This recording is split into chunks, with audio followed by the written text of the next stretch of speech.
सवाल यह है कि काजी फायज ईसा साहब को इस फैसले के बाद जस्टिस मनीर साहब और जस्टिस साकिब निसार साहब के खाते में डाला जा रहा है। आप ये समझते नहीं है कि ये अननेसेसरली कंपेन है उनके खिलाफ? बिस्मिल्लाहिर्रहमानिर्रहीम। बिल्कुल डॉक्टर साहब, चोई साहब, बात आपकी 100% दुरुस्त है।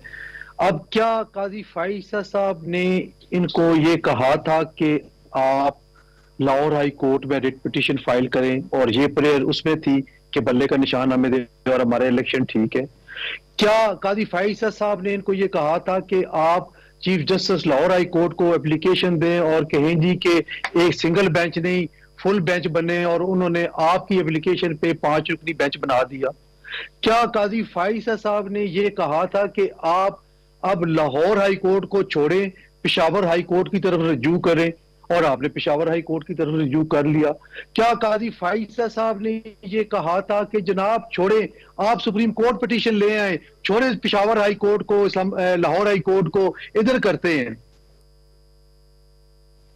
क्या काजी फायज ईसा साहब ने आपको कहा था कि ये सुप्रीम कोर्ट से वापस ले लें और पेशावर हाई कोर्ट दोबारा रजू करें? आप अपनी चॉइस में वहां गए थे।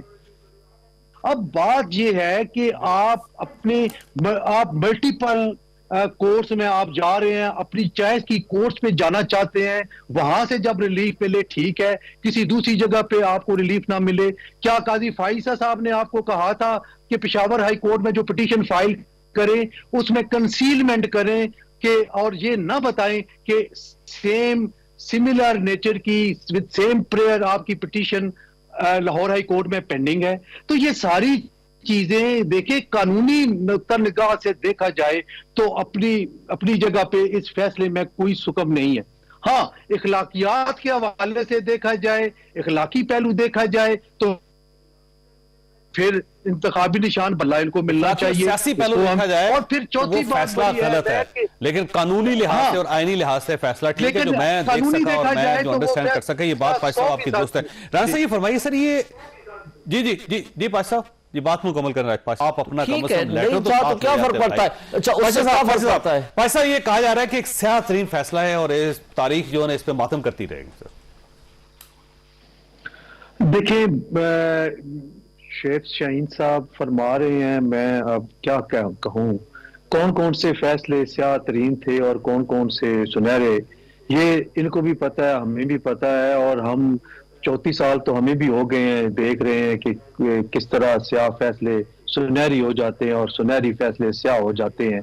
ये सारी बातें जो हैं वो पॉलिटिकली अपनी जगह पे ठीक हैं, अब एक बयानिया बिल्ड करने के लिए ठीक है कि ये अब इनको हक हासिल है कि ये बात कर सकते हैं, लेकिन जब कानून और आइन की बात होगी तो फिर कानूनी बात होगी। जब उन्होंने कहा कि जी ये अकबर एस बाबर कौन है, तो कहते हैं जी कि ये हमारा मेंबर नहीं है, और उसने डॉक्यूमेंट्री एविडेंस दे दी, हाई कोर्ट इस्लामाबाद का फैसला दे दिया जिसपे उन्होंने कहा कि ये he is founder member of the Tehreek Insaf. उसके बाद कोई ऐसा ऑर्डर किसी कोर्ट का या अपना कोई नोटिफिकेशन इनके पास नहीं था जो रिबट कर सकता कि ये उसका मेंबर नहीं है।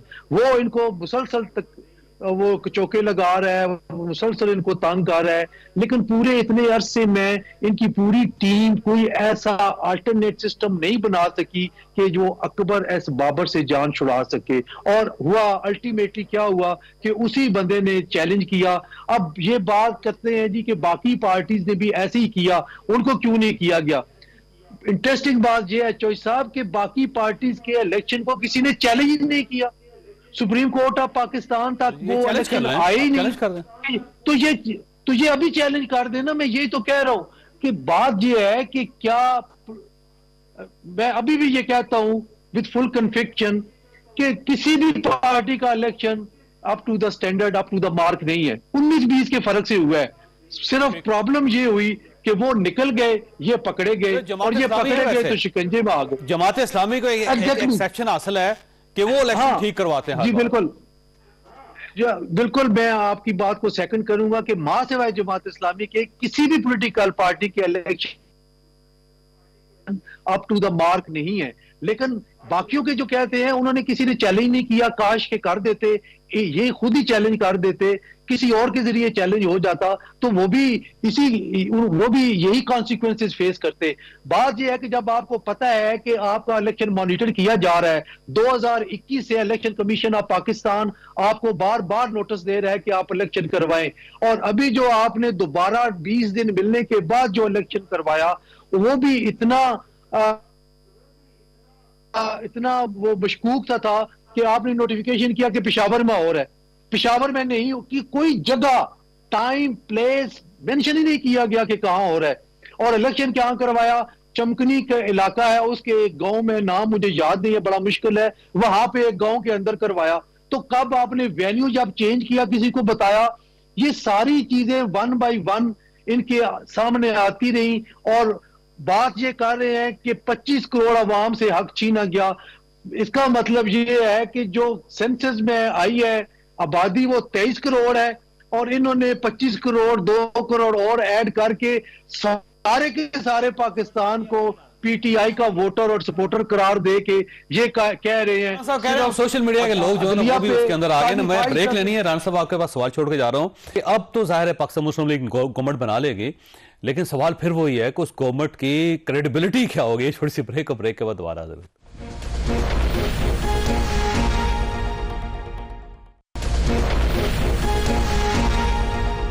प्रोग्राम में दोबारा खुश आमदीद। राणा साहब, अब मसला ये है कि इलेक्शन तो ज़ाहिर हो रहे हैं, हर सूरत होंगे। आज से कैंपेन भी शुरू होगी, मरीम साहिबा का पहला जलसा भी हो गया, उसके बाद पाकिस्तान पीपल्स पार्टी पहले से जलसे कर रही थी, पाकिस्तान तहरीक इंसाफ बदकिस्मती से जलसा शायद ना कर सके, तो लेकिन रिजल्ट कौन मानेगा और क्रेडिबिलिटी उसकी क्या होगी? देखिए, मैं आपको बताऊं, क्रेडिबिलिटी इस मुल्क में मानता कौन है और जानता कौन है? आप और हम।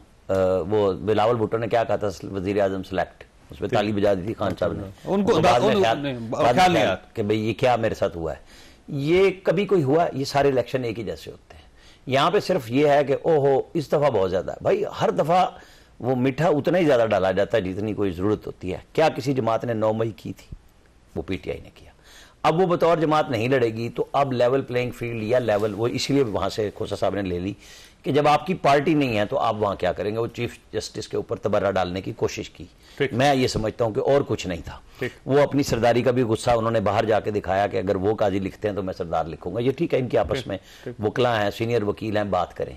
लेकिन कानूनी बात ये थी कि जब वो फैसला आ गया था तो ये क्या लड़ते अब उसमें, मतलब जब पीटीआई इलेक्शन में ही नहीं है और तो ये बात उन्होंने टेक्निकली दूसरे तरीके से खेल ली। जाहिर है वो सवाल जवाब अगले यही होने थे कि हुजूर आपकी पार्टी नहीं है, क्योंकि फैसला आ चुका है सुप्रीम कोर्ट में, आपको मामला दुरुस्त कर लेने चाहिए थे। इनको पता था। मैं बीइंग रिपोर्टर, मैं 13 नवंबर से ये बात कह रहा था कि मैं आपके प्रोग्राम में भी कहा, अपने एक्सपर्ट शो में भी कहा कि ये काम मुझे देखे नजर आ रहा है कि अगर जो काम रिपीट हो रहे हैं ना तो फिर ये भी उनमें से एक है।